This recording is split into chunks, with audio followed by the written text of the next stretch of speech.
le Fils et le Saint-Esprit. Père de toute bonté, Dieu d'amour, Dieu de grâce, Dieu de miséricorde. Nous te louons, nous t'exaltons ce matin, Éternel, puisque tu es celui qui nous a réunis dans ta maison. Ici, c'est notre refuge. Ici, Éternel, nous venons nous abreuver, nous désaltérer. Nous venons nous ressourcer, car nous avons besoin de tant d'énergie. Nous venons fortifier notre foi éternelle, car c'est la base de notre détermination. Notre contrat que nous avons signé avec toi, notre Seigneur Jésus-Christ, en tant que Seigneur et Sauveur. Nous voudrions, Éternel, que toi, tu sois celui qui nous guide, toi qui nous dirige. Et c'est ce que nous avons constaté dans le reste des jours qui ont précédé cette rencontre de ce matin. Tu nous as préservés, tu nous as gardés, tu nous as assistés dans toutes les situations, que ce soit dans le malheur ou dans le bonheur. Tu as toujours été un ami fidèle. Tu es celui qui nous a donné de bons conseils. Tu as été une lampe à nos pieds pour éclairer là où nous devons poser nos pas. Tu es notre rocher dans lequel nous venons nous réfugier quand nous sommes harcelés par l'ennemi. Et tu es toujours celui qui a le bras ouvert pour nous accueillir, quel que soit notre état d'âme. Il n'y a que toi qui peux être si clément.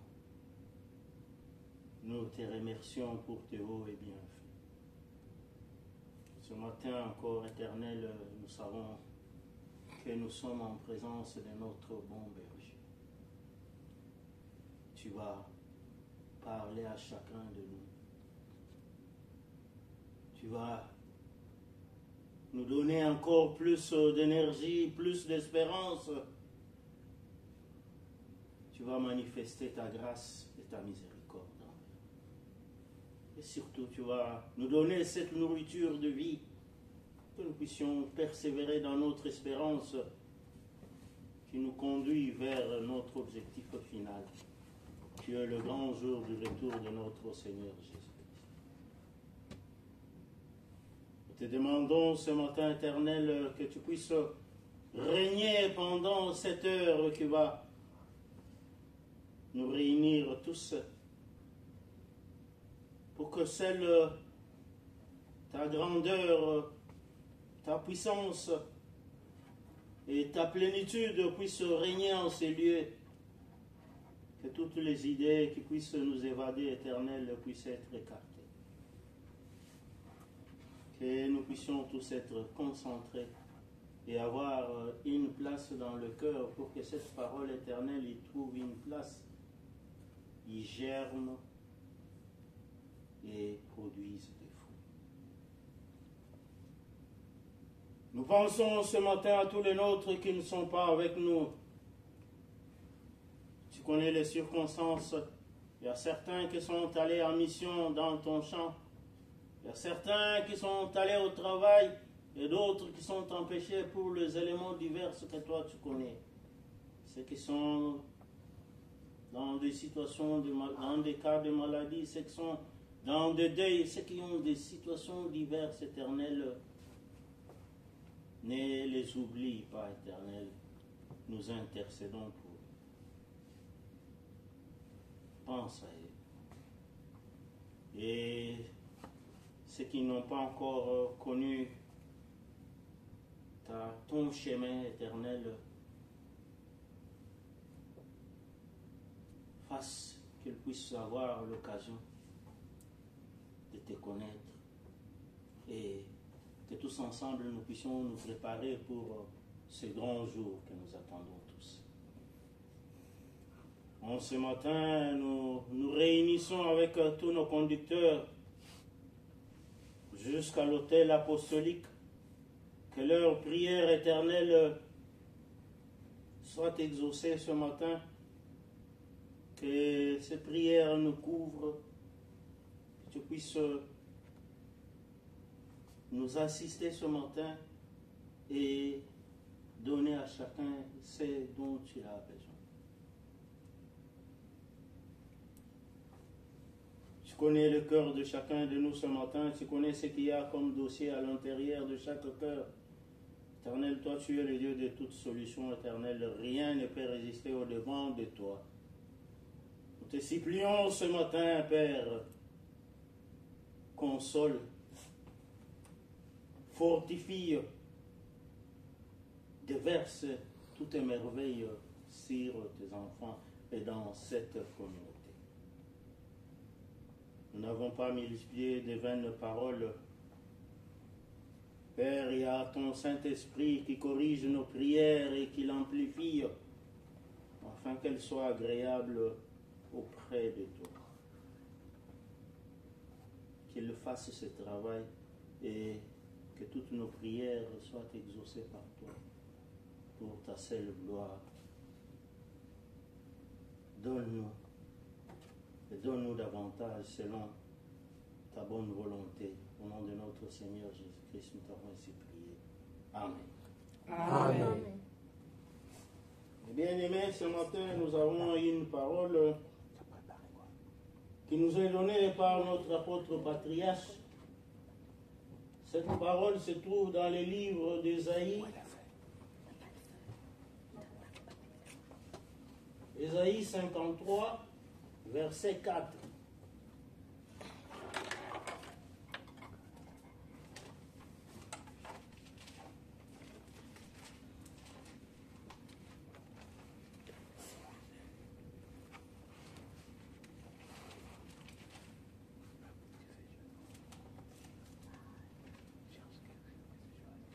Ésaïe 53, verset 4. Je lis. Cependant, ce sont nos souffrances qu'il a portées. C'est de nos douleurs qu'il s'est chargé.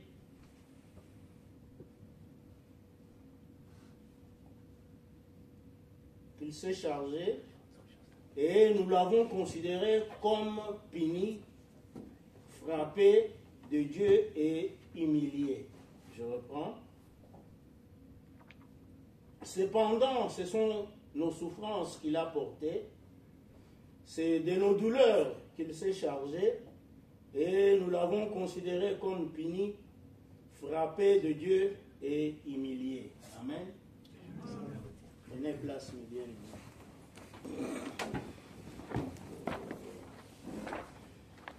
Chantons le 141.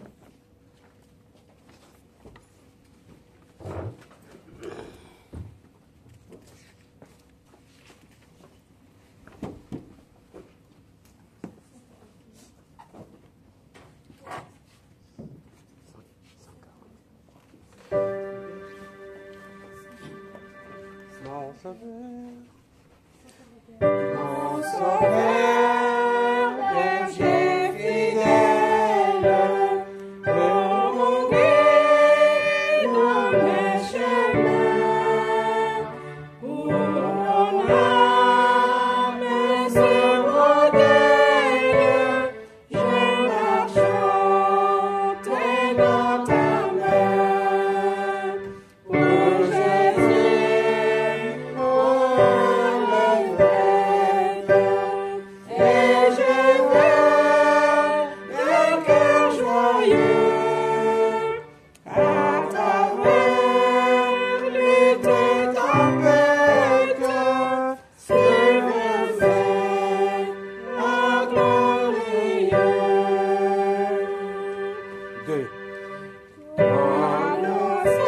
Papa.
Mes bien-aimés, merci à vous aussi pour votre présence dans la maison de notre Père ce matin. Et je vais profiter de cette occasion pour saluer la présence de notre diacre Eric qui avait disparu pendant un certain moment. Dieu nous l'a ramené. Nous lui rendons gloire. Et ce matin, c'est une grande joie quand nous nous retrouvons dans la maison de notre Père. Nous savons en présence de notre Père, nous avons des câlins, il nous embrasse, il prend soin de nous. Et il nous bénit, il nous pardonne, il n'a que de bon pour nous donner chaque fois que nous nous retrouvons en sa présence et surtout devant cet autel de grâce. Et comme nous avons suivi cette parole de ce matin, on parle de celui qui s'est chargé de nos douleurs, de nos souffrances. Je crois qu'en tant que chrétiens, nous comprenons déjà de qui il s'agit. Si on ne les cite pas, mais tout le monde les connaît déjà. Qui s'est chargé de nos douleurs, de nos souffrances, qui a été humilié, qui a été sacrifié pour que nous puissions avoir la vie éternelle surtout. Pas la vie temporaire de ce monde, puisque ça finira par passer un jour. Nous sommes des pèlerins, comme on nous dit. Mais si nous nous aimons, nous devons préparer cette vie éternelle. C'est ça l'objectif final que nous nous retrouvons souvent dans cette maison, parce qu'on nous dit, cherchez premièrement le royaume des cieux et sa justice, le reste vous sera donné. Le reste, ce ne sont que des surplus, des bonus qu'on va nous donner. Mais le plus important, c'est cette vie-là, le bonheur parfait, que Jésus est allé nous préparer auprès du Père. Il est allé nous préparer une place pour venir nous reprendre un jour. Et pourquoi Jésus devait se charger de nos douleurs? Nous savons tous qu'est-ce qui s'est passé avec cette relation d'amour que Dieu avait pendant un certain moment avant de les suspendre, quand il y a eu rébellion de nos aïeux, Adam et Ève, qui ont tourné le dos à Dieu, qui ont écouté l'ennemi Satan, qui se sont rebellés contre Dieu.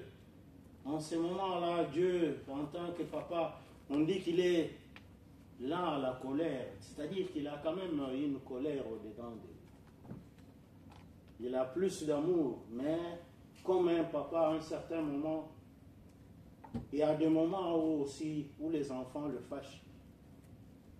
Même une maman qui aime tant, à un certain moment, elle aime son enfant, mais à un certain moment, il arrive des fois, bon ici, actuellement, on dit non, on ne peut même pas tirer l'oreille de l'enfant, sinon vous allez vous retrouver en prison. Mais nous, des fois, on a été chicotés. Ce n'est pas parce que nos parents ne nous aimaient pas, mais c'est pour nous mettre sur le droit chemin.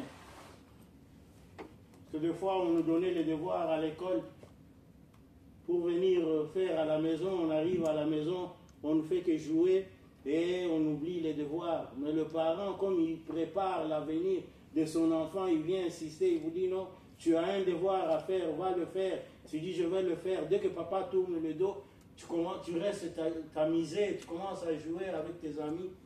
Et quand papa revient une deuxième ou une troisième fois, des fois ça l'énerve, il dit mais tu es têtu.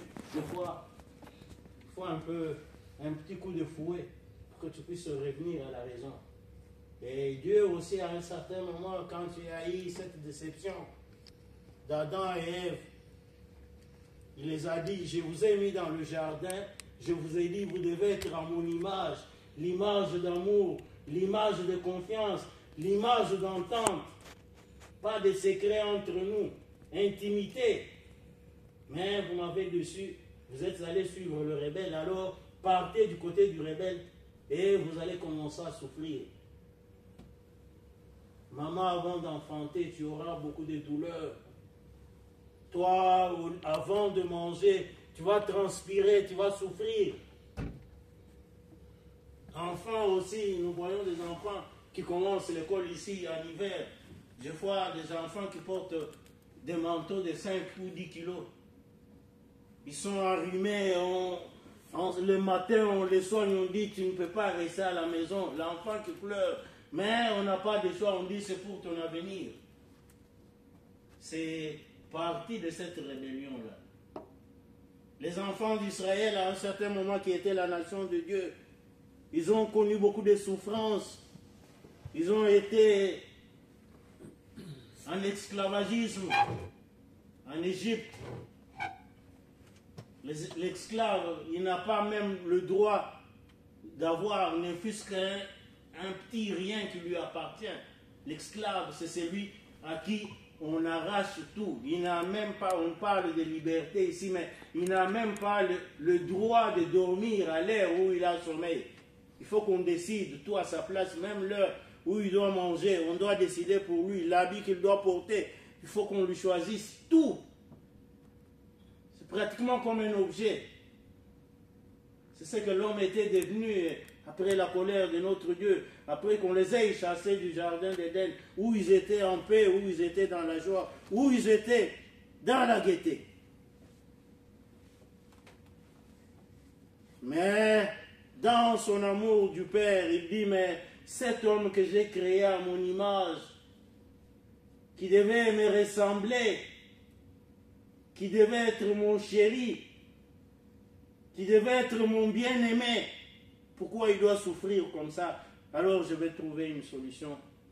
Je vais envoyer celui qui va aller les libérer. Comme il était condamné à mort, il fallait qu'il y ait quelqu'un qui puisse mourir à sa place. C'est comme ici, quand vous êtes condamné à 5 ans, à 10 ans, à un certain moment, actuellement, il y a les sursis, il y a quelqu'un qui veut peut-être payer une caution pour toi, pour que vous puissiez te libérer, pour te sortir, ou alors remettre un peu ta peine, revoir, réduire ta peine. En ce temps, dans l'ancienne alliance, il y avait les hommes qui devaient chaque fois venir avec des offrandes, des bêtes qui venaient donner pour qu'on puisse non seulement oublier leurs péchés, effacer leurs péchés, mais les oublier pendant un certain moment. On dit, le sang de l'agneau de bête là couvrait le péché, mais le péché restait. Dieu a dit, non, ce n'est pas suffisant. Il faut que je trouve une solution définitive. C'est ainsi que Jean-Baptiste, quand il est venu, il a dit, il y a Jésus qui arrive. Aplanissez ce chemin, préparez une place pour qu'il vienne trouver une place dans vos cœurs. Il a préparé tout cela et finalement Jésus est arrivé. Quand Jésus est arrivé, c'est ainsi que Jean-Baptiste, devant le monde, l'a présenté. Regardez l'agneau de Dieu qui vient ôter tout le péché du monde. Et en ôtant le péché, pour ôter le péché, il fallait effacer cette peine-là, alors il fallait la payer. C'est ainsi que lui, qui n'avait pas connu des péchés, qui n'avait pas fait des péchés, qui n'était pas coupable, qui était un innocent, il a accepté de mourir à notre place pour que nous puissions avoir l'accès à la vie éternelle et réparer la relation qui était désaltérée entre l'homme et Dieu. Il est venu, les gens l'ont humilié, il a été maltraité, il a été accusé de tout. Il n'a pas réagi. On dit, quand on l'amenait même vers la croix, il n'a même pas prononcé un mot. C'était comme un agneau qu'on amène à l'abattoir. Il n'a pas parlé, il a tout accepté. Il s'est rabaissé et il a accepté de faire cette mission que Dieu lui avait donnée. C'est ainsi que sur la croix, il a crié, quand, avant de rendre l'âme, il a crié, tout est accompli. J'ai accompli ma mission. Mais après, quelle souffrance, quand il a parlé de l'amakasatani, quelque chose comme ça, c'est la langue que je ne maîtrise pas très bien. C'est-à-dire, à un certain moment, la souffrance était tellement énorme qu'il a dit, mon Dieu, peut-être qu'à un certain moment, s'il savait ça à l'avance, Mais comme il était docile, il allait quand même accepter. Il dit, pourquoi tu m'as abandonné?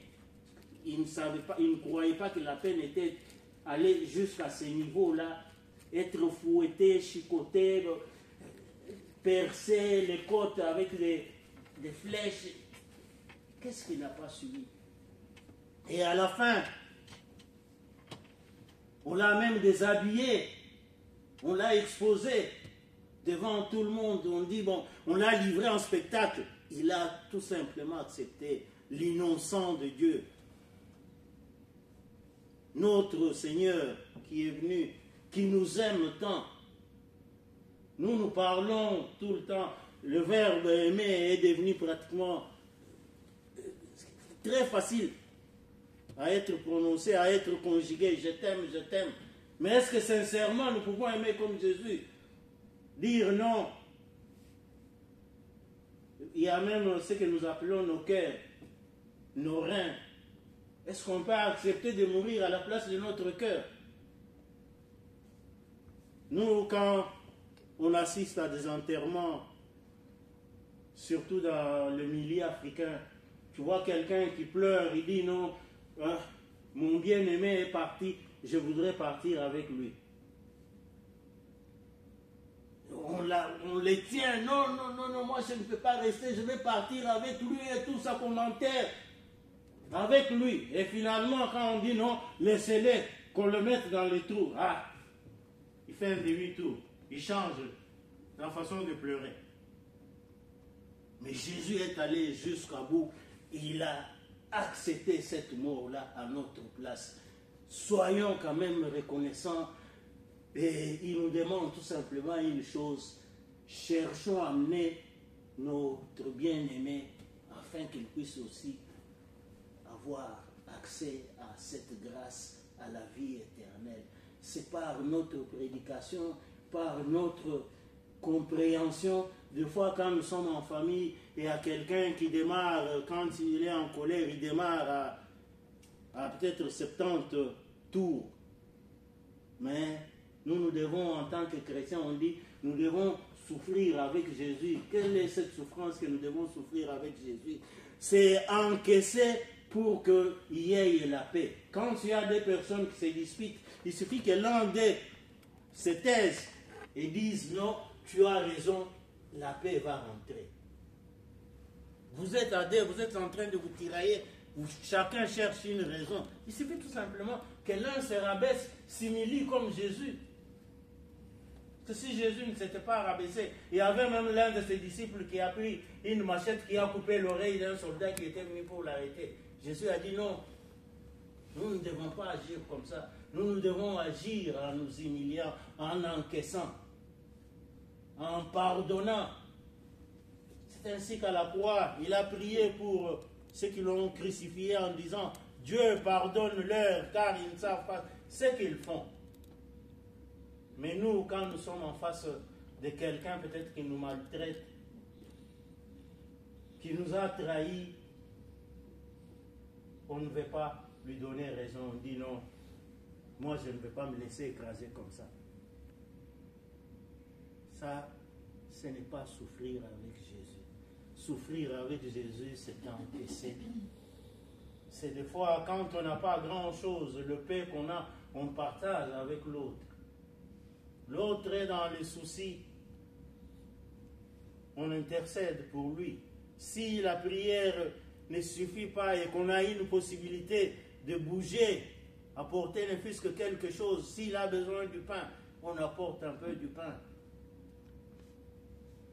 Si quelqu'un est à l'hôpital et qu'il est malade, nous on dit non, on prie pour lui. Mais à un certain moment, il faut aller lui rendre ne fût-ce que visite. Si on a ne fût-ce qu'une petite bouteille d'eau, c'est déjà quelque chose. La Bible nous dit, Jésus nous dira ce jour-là, j'étais en prison, tu n'es pas venu me voir. J'étais nu, tu ne m'as pas donné des habits. J'avais faim, tu ne m'as pas donné à manger. Mais qui est celui-là? C'est notre prochain. Des fois qu'on regarde avec mégarde, on dit celui-là, je ne peux pas m'approcher de lui. Et Jésus, qu'est-ce qu'est-ce qu'il a fait? Il nous a montré l'exemple. Alors nous qui nous appelons chrétiens, chrétiens, ça vient de Jésus, c'est lui qui est semblable à notre Christ. Et chaque fois, nous devons, quand nous nous retrouvons devant une situation, même les petits-enfants, quand nous sommes à l'école, entre les enfants, il y a des enfants qui provoquent et tout ça, qui nous harcèlent. Donc nous devons montrer des exemples. Puisqu'actuellement, même quand nous sommes nos enfants, actuellement, quand ils vont à l'école, même à l'université, ailleurs, quand ils disent non, nous allons à l'église, on se moque d'eux, on dit non, cette histoire de Dieu là, Dieu n'existe pas. C'est toujours des harcèlements. Et alors nous devons persévérer.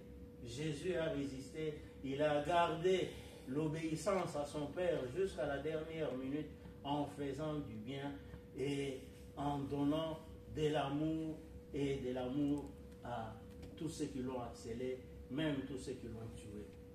C'est des fois difficile, mais Jésus est avec nous. Il dit, demandez et je vais vous donner.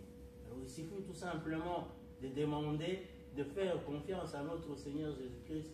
Il est celui qui nous écoute et il va nous donner la force pour que nous puissions tenir jusqu'à son retour. Chaque jour, c'est un combat.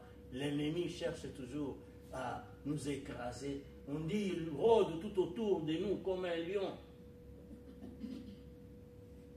Mais si nous restons en connexion, en communion avec notre Seigneur Jésus-Christ, il a déjà échoué et il ne pourra rien nous faire. La joie, c'est Jésus qui donne la joie. La paix, c'est Jésus qui donne la paix. Et il y a même des gens ici, à un certain moment, il y a des gens que vous voyez, peut-être de grands hommes d'affaires, des mieux placés, des autorités, mais quand ils rentrent dans leur maison, ils n'ont pas la paix. Il y en a qui ne dorment même pas. Il y a des gens qui ont des flacons et des flacons de médicaments, des tonnes et des tonnes de médicaments, on est plus que pour dormir. Mais nous, quand nous faisons confiance à notre Dieu, tu te couches, tu dors, on dit, ne vous souciez pas du lendemain. On aura fait ce on a pu faire. Mais le reste, on dit non, Dieu, toi, prends le relais. Au moins, on a quelqu'un sur qui on va se décharger. Et si nous lui faisons confiance, il va nous prendre en charge. On dit, il s'est chargé de nos douleurs, de nos soucis, de nos maladies et de tout. Et il a emporté ça. Sur la croix, il a dit, tout est accompli. Donc, il a arraché notre victoire, il a arraché notre joie, il a arraché notre salut et il a arraché notre paix. Et faisons-lui confiance, lui faire confiance, c'est marcher dans la vérité et dans la crainte de Dieu. Ne faisons pas l'amalgame. Comme nous nous habillons là, il y a le noir et blanc, tu as deux faces. En face de Jean, tu as une autre face que tu montres, une image d'un agneau, mais à côté, tu es un léopard qui est prêt à croquer. Mettons cette pratique en pratique. Jésus, le roi de paix, le prince de paix, le lion des tribus de Juda qui est venu combattre pour nous, qui a arraché la victoire, il a un commandement qu'il nous a laissé, c'est le commandement d'amour. Il s'est battu pour que nous puissions demeurer dans l'amour. C'est ainsi qu'il a dit à Pierre, Pierre, est-ce que tu m'aimes? Oui, Seigneur, je t'aime. Pierre, est-ce que tu m'aimes? Oui, Seigneur, je t'aime. Une troisième fois, Pierre, est-ce que tu m'aimes? Oh, Seigneur, toi aussi. Pierre, à un certain moment, malgré qu'il était un bon disciple, à un certain moment, il était prêt à changer la face. Il dit, ah, Seigneur, toi aussi. Tu sais que je t'aime, non? Oui, si tu m'aimes, soigne mes brebis. Les brebis sont les créatures de l'Éternel qui sont tout autour de nous. Même notre ennemi qui fait du mal, tu pries pour lui, tu lui pardonnes. C'est des fois difficile, ça pèse des tonnes et des tonnes, mais quand nous nous confions à notre Seigneur Jésus-Christ, nous allons arriver à obéir à cette loi de l'amour. Ainsi, nous sommes sûrs qu'en ce grand retour de notre Seigneur Jésus-Christ, nous aurons cette couronne qu'il nous a promis. Et nous allons nous retrouver dans les appartements qu'il est allé préparer pour chacun de nous. Que notre Père Céleste soit loué. Amen. Amen. Je ne suis pas seul ce matin. J'ai le diacre Robert, le diacre Eric, je le mets d'abord en repos. Qu'il savoure d'abord la présence dans la communauté. Parce qu'il s'est assis sur ce banc-là il y a longtemps. Alors oui, il doit bien savourer la chaise et le banc et tout ça. Tu es le bienvenu, cher diacre. Nous ne sommes pas nombreux, alors on peut tous chanter le 247. 247. 247.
C'est toujours une joie chaque dimanche quand nous venons dans la maison du Seigneur, parce que c'est une occasion où nous entrons en communion avec notre Dieu. Et dans la Bible, on nous dit que quand 2 ou 3 se rassemblent, je suis parmi eux. Donc, à ce moment-ci, notre Seigneur Jésus-Christ est parmi nous. Et c'est vraiment avantageux pour nous permettre de grandir dans la foi. Ici, dans la parole de ce matin, on nous parle des souffrances de Jésus, notre Seigneur. Les souffrances de Jésus que nous avons bien écoutées ici, comment le prêtre les a expliquées. Quand nous entendons tout cela, ça nous fait très mal au cœur de savoir tout ce qu'il a subi comme, nous pouvons appeler ça des tortures, châtiments, qu'il a été humilié, méprisé, et jusqu'à être sacrifié. Une mort atroce, inimaginable. Mais toutes ces souffrances de Jésus, notre Sauveur, elles vont au-delà de souffrances physiques, comme nous venons de les décrire, mais surtout, il a beaucoup souffert parce que les gens pour lesquels il est venu sacrifier, ces gens-là n'ont pas reconnu la vérité de son message. Beaucoup l'ont traité d'un aventurier et se sont dit, mais il vient d'où celui-là? Qu'est-ce qu'il veut nous faire voir? C'est un blasphémateur. Il vient nous raconter des bêtises. Parce que tout simplement, il comparait un peu l'enfant de Dieu à un prince. Vous voyez, le fils d'un roi.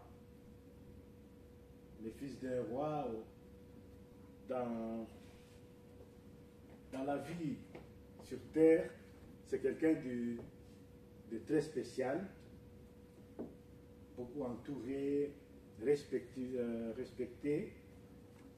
Et quand ils ont comparé la vie de Jésus avec l'image qu'ils ont de l'enfant, d'un roi, du prince, ils se sont dit, bon, ce ne doit être qu'un aventurier. Et ce n'est que plus tard qu'ils ont pu comprendre qu'effectivement, mais pas tous, il y en a qui ont compris, une grande majorité, qu'effectivement, cet homme était exceptionnel. Il était réellement un enfant de Dieu. Et qu'il est venu avec une vérité. La vérité, c'est par rapport à les époques passées, où nous avons compris que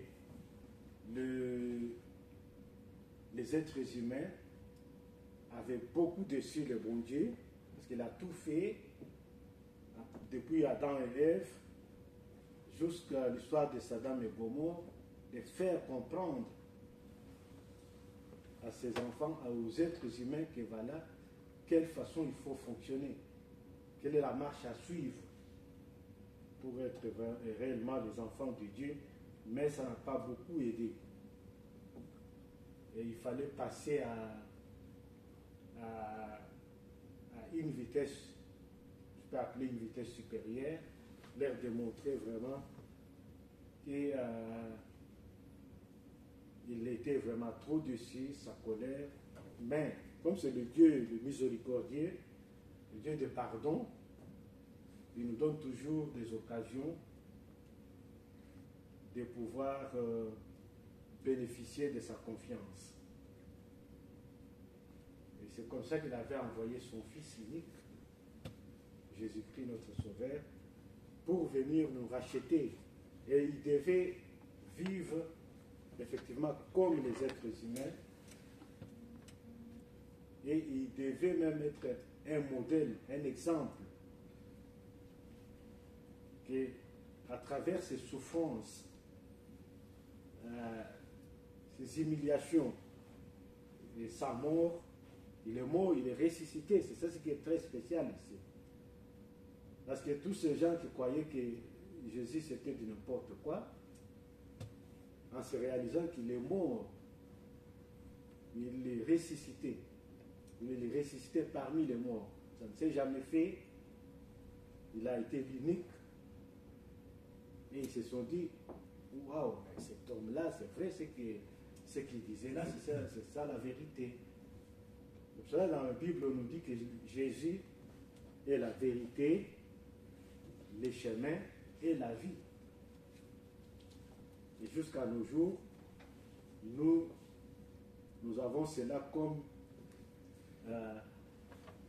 comme vraiment je peux appeler ça comme le soubassement principal de notre vie pour atteindre le salut éternel, la vie éternelle. Donc suivre Jésus, sa vérité, il est la voie, marcher comme lui, et afin d'avoir des saluts éternels. Donc, les souffrances de Jésus, c'est effectivement ce que nous appelons la rédemption, qu'il est venu nous racheter. Et il devait passer par là. Et c'est au nom puissant de Jésus que je dis ces paroles. Amen. Amen.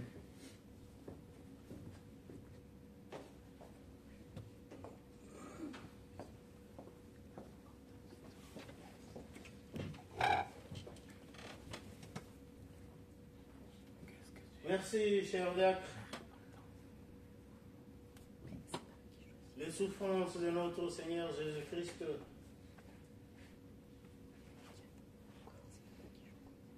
ses épaules ont été chargées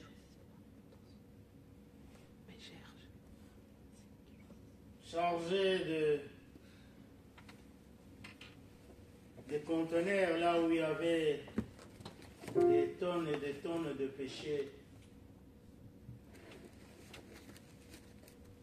de cette créature que Dieu avait créée à son image.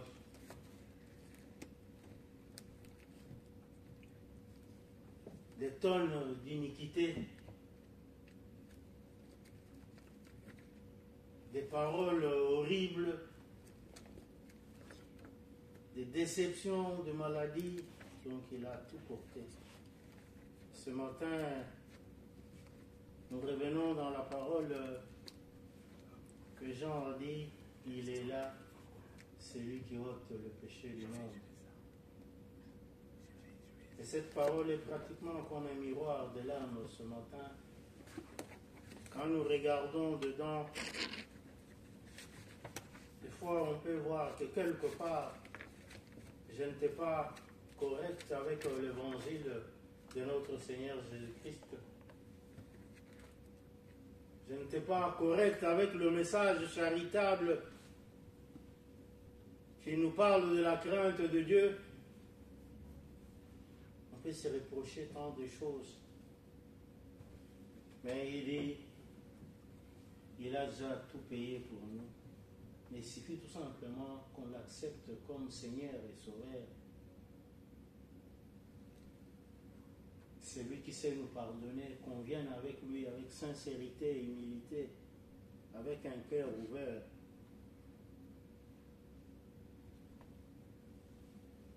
Parce que dans ce message, nous avons parlé que Jésus est le rocher des âges. Le rocher, c'est cette pierre dure dans laquelle on va se réfugier pour nous protéger contre les attaques de l'ennemi. Mais il y a aussi des gens qui ont des cœurs semblables au rocher. Des cœurs très durs. Même quand on parle de cet évangile de notre Seigneur Jésus-Christ, ça ne pénètre pas parce qu'il y a une carapace. Ça vient, ça cogne. Ça n'entre pas. Donc, avec cet esprit-là, nous passons juste à côté de l'occasion que Jésus nous offre. C'est comme quelqu'un qui est assis sur une branche d'arbre et il est en train de scier cette branche d'arbre-là. C'est comme s'il s'amusait.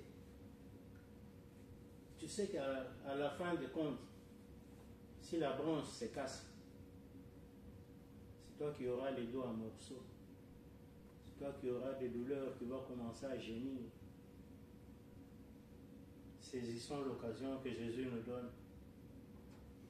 Il s'est humilié, il s'est rabaissé, il est venu jusqu'à nous, il nous tend les mains. Saisissons ce main qui nous a tendu là, pour qu'il puisse nous pardonner.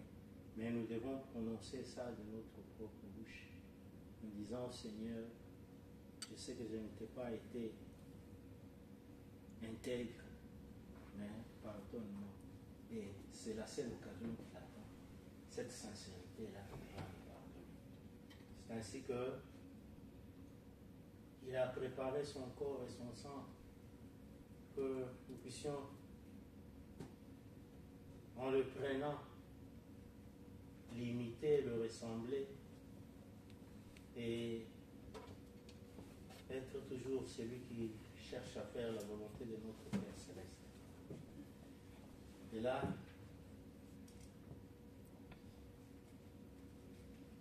nous allons,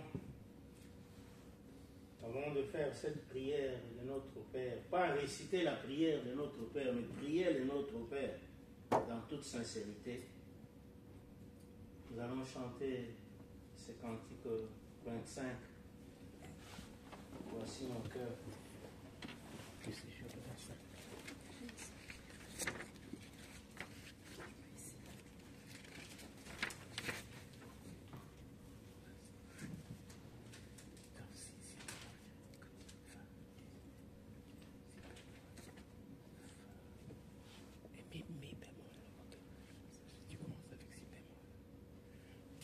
« 25, voici mon cœur. »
Père qui es aux cieux, que ton nom soit sanctifié, que ton règne vienne, que ta volonté soit faite sur la terre comme au ciel.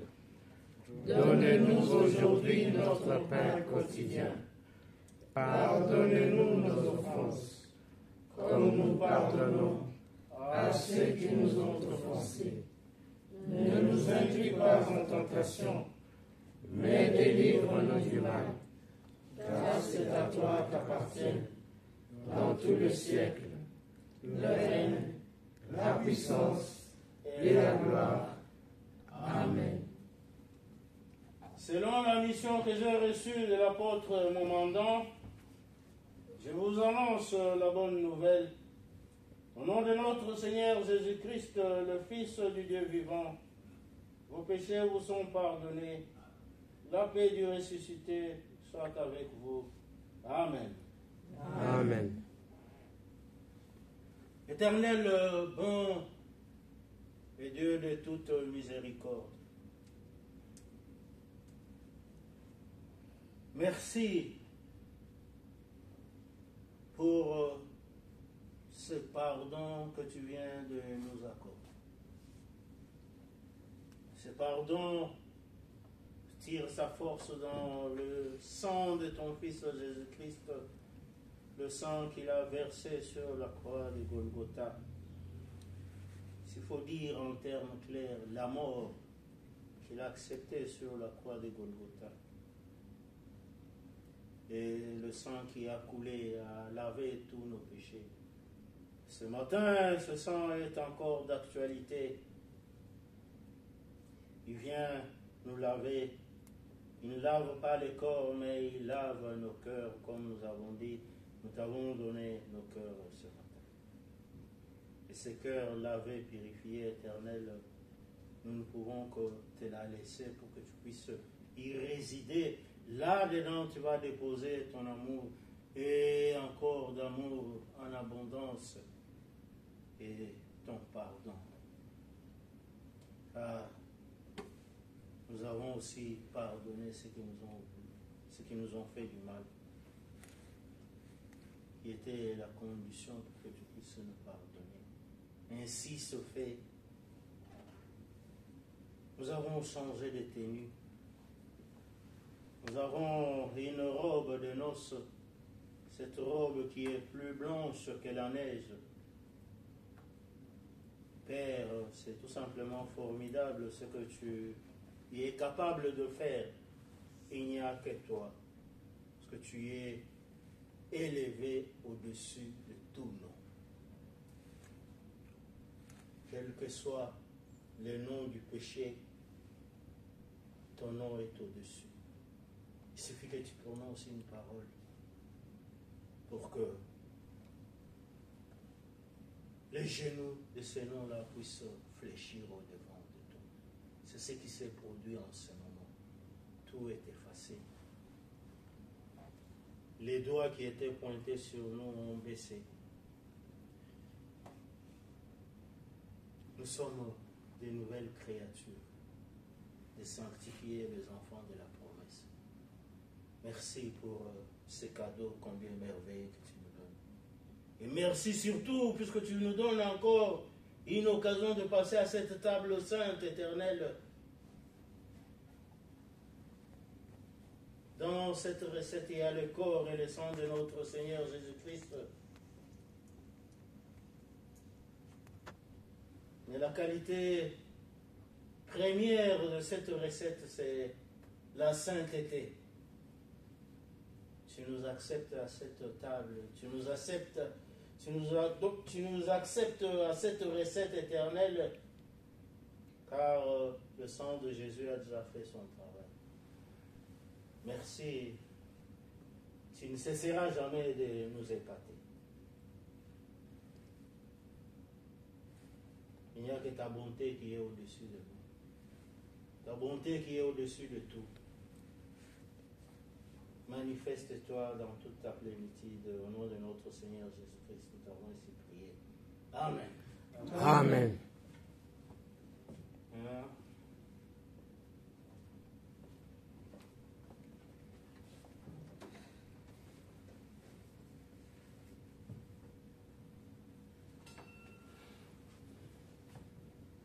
La table du Seigneur est prête.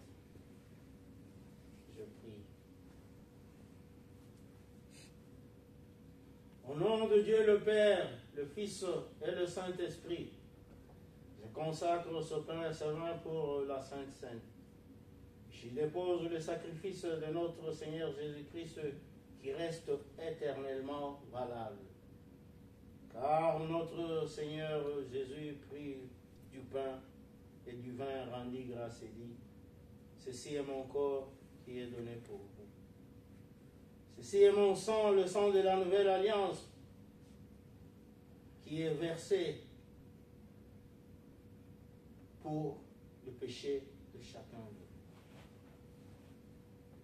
Prenez, mangez et buvez, et toutes les fois que vous mangez ce pain et que vous buvez ce vin, vous annoncez la mort du Seigneur jusqu'à ce qu'elle revienne. Amen. Amen. Le corps et le sang de Jésus.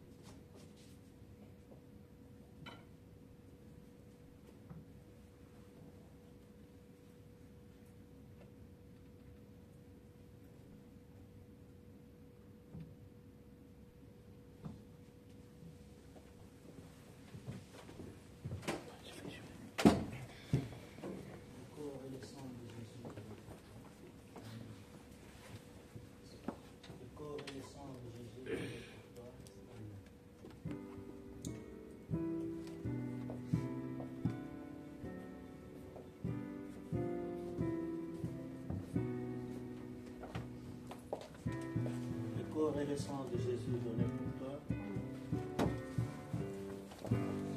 Le corps et le sang de Jésus donné pour toi.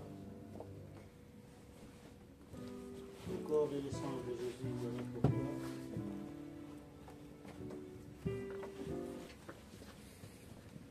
Le corps et le sang de Jésus donné pour toi.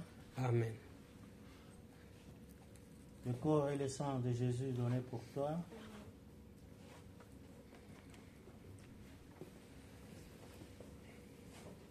Le corps et le sang de Jésus donné pour toi. 23. Le corps et le sang de Jésus donné pour toi. Le corps et le sang de Jésus donné pour toi. Le corps et le sang de Jésus donné pour toi. Le corps et le sang de Jésus donné pour toi. Le corps et le sang de Jésus donné pour toi. Le corps et le sang de Jésus donné pour toi. Le corps et le sang de Jésus donné pour toi.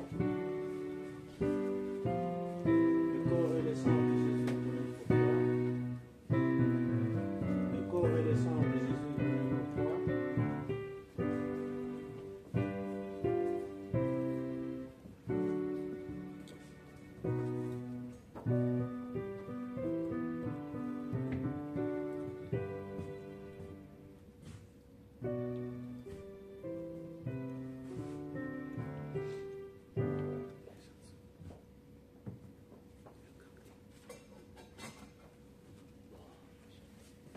On peut chanter quel cantique? Le 23. Oui, on peut chanter le cantique. Hein? 301. 300.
Prions, mes bien-aimés.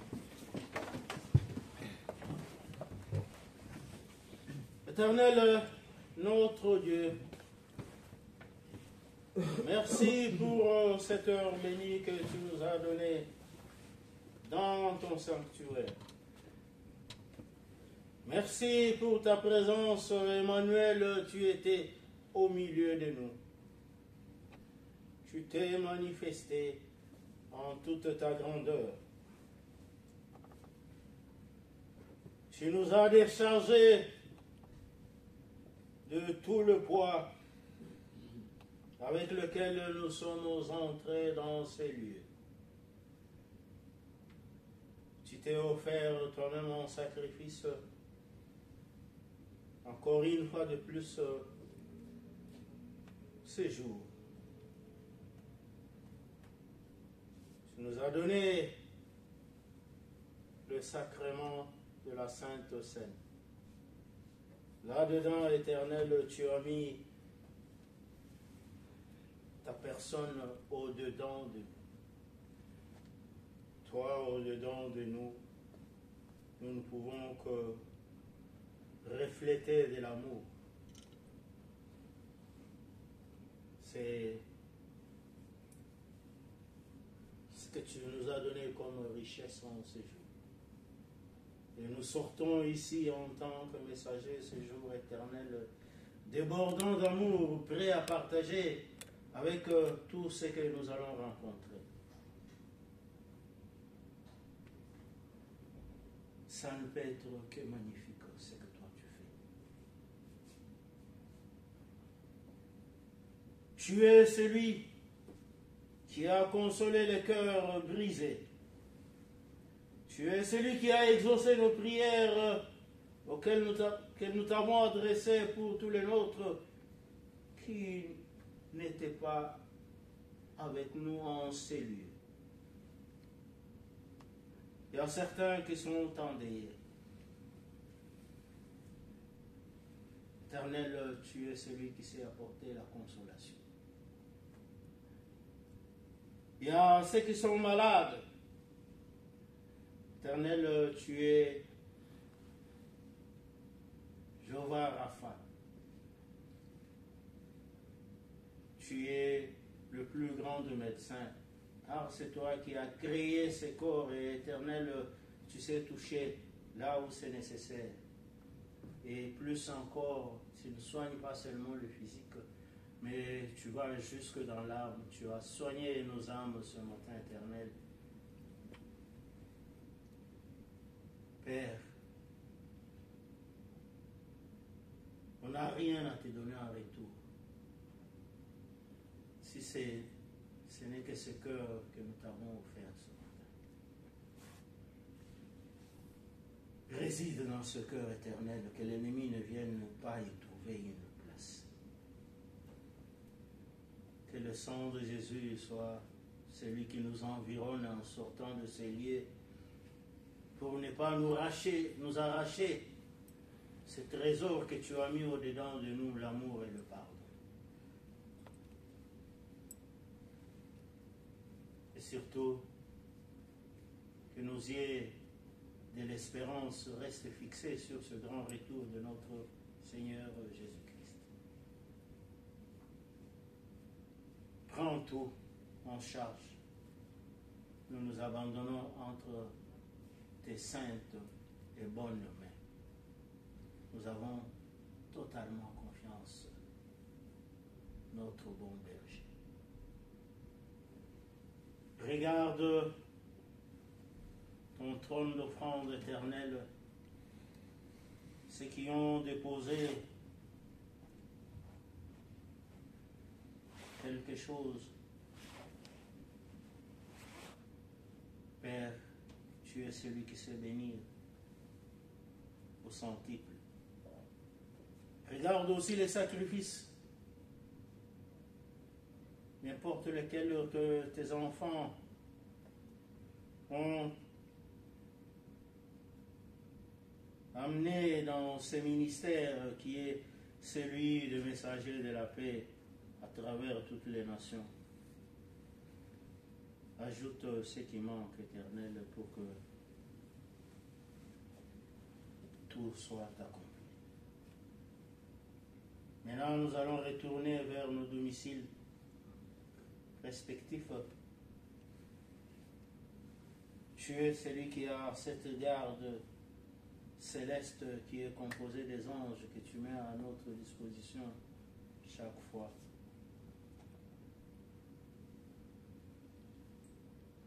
Père, nous ne pouvons qu'être reconnaissants car leur escorte ne fait pas faillite. Prends-nous en charge, Éternel, nous n'avons pas assez de mots. Notre vocabulaire est limité. Exauce-nous et accorde-nous mieux et plus que ce que nous t'avons demandé en parole. Au nom de notre Seigneur Jésus-Christ, nous t'avons ainsi prié. Amen. Amen. Que la grâce de notre Seigneur Jésus-Christ, l'amour de Dieu le Père et la consolation du bon Saint-Esprit soient sur chacun de nous. Amen.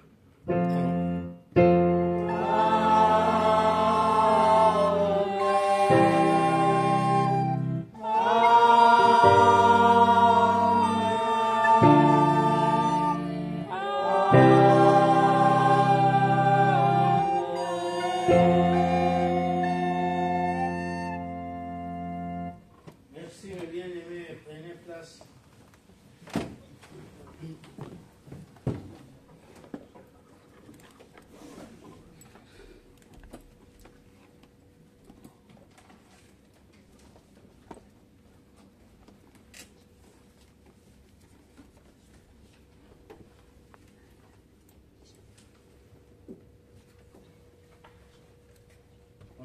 On peut chanter un dernier cantique. On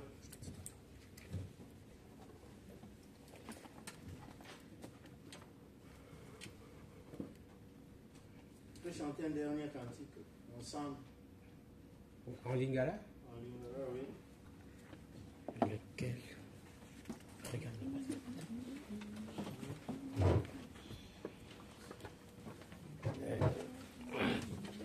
Tokende et Langa?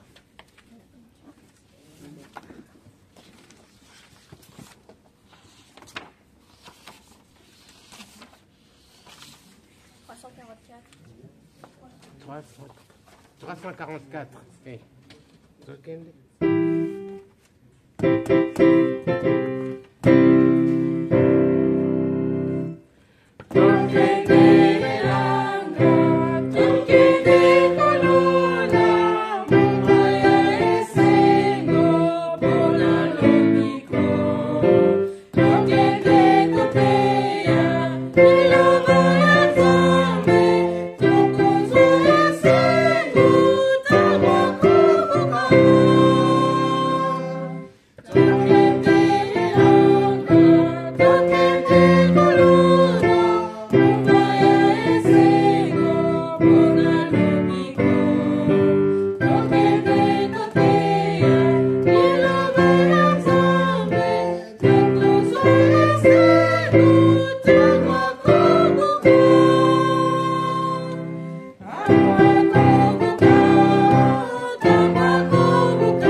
Et bon, il y a juste un communiqué. Nous avons appris que la sœur Agathe a encore été endeuillée.